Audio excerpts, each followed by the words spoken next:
Now, next up is the Press Award for an outstanding print article on the developing world during the past year. Well, they're all in one family. No, none of that. Let's listen to a clip from each of the nominees. The day I saw 248 girls suffering genital mutilation. Abigail Howarth's eyewitness account gave the world a rare look into an annual mass female genital mutilation ceremony of girl children in Indonesia. The room filled up with noise and people. Girls started to cry and protest as soon as their mothers hustled them inside. Rapidly, the mood turned businesslike. "We have many girls to circumcise this morning, about 300, Hijela shouted above the escalating din. As children were hoisted onto desks, I realised with a jolt, this is an assembly line. Death metal. When Kate Hoddle travelled to Bangka Island near Sumatra to investigate tin mining, she exposed a devastating vicious circle. As the industry ruins the island's natural landscape, it also destroys tourism, leaving mining as the only source of work. 15 metres deep, they scavenge for tin, cutting into the sand with their hands and feet, just like Sugar used to do, until one day in August his pit collapsed, burying him alive and snapping his left shin in half. His cries of landslide were drowned by the mud that killed the 3 friends who had been working beside him. The word dilemma is the one most locals use to describe the situation in Bangka. Tin mining is a lucrative but destructive trade. The world's deadliest road.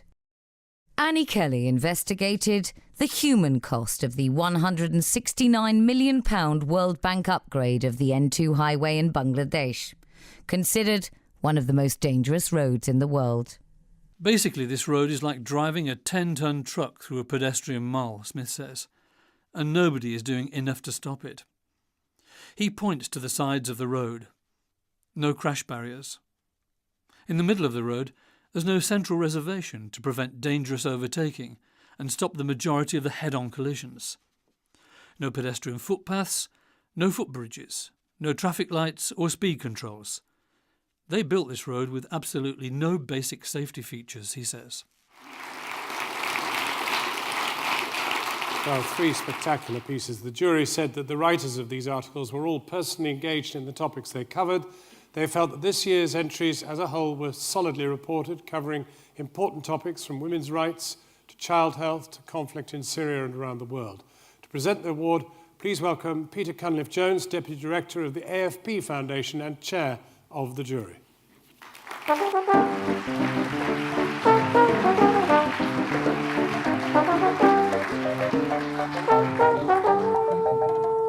Hello. Well, as John said, we found all of those entries very engaging for lots of reasons. They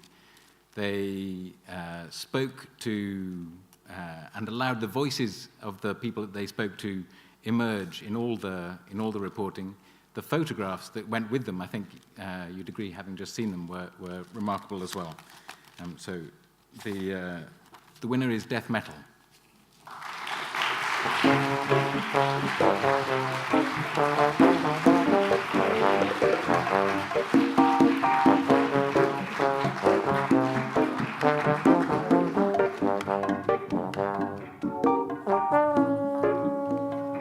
Hello.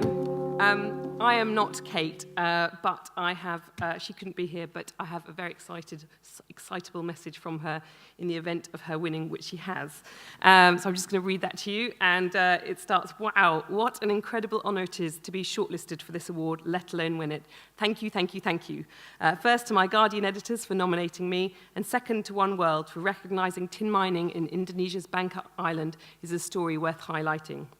This award must go to the thousands of miners who pore over Bangka's soil every day. It is through their hard work, for which they earn so little, that we have the alloys and conductors for our laptops, mobiles, and other electronics. Those miners are the one for whom I have to say thank you the most. Their bravery in sharing their story with me was tremendous, because in many cases it was not easy. But it does seem to have made a difference. I'm so proud to say that our investigation on the island, which was a joint exercise with Friends of the Earth, has led Samsung to investigate its tin sourcing in Bangka, and we can only hope that Apple will soon follow suit. Hopefully this will make tin mining more regulated and therefore safer and help to stem the tide of environmental destruction that has racked this beautiful island.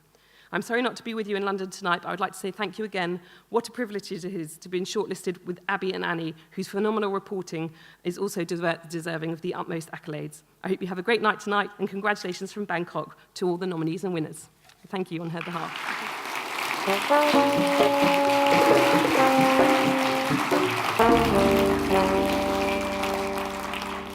It's a PS that I probably don't even need to mention, but of course all three finalists were women. And one other point which I think is also worth stressing is how, as the technology evolves in able to get sort of high quality pictures in a manner and in a speed that we've never been able to do before, colour magazines themselves are visiting stories that previously would never have made it between their covers. And I'm thinking particularly of the FT, Guardian, Observer, Telegraph. All of them are on this territory, and that's very exciting.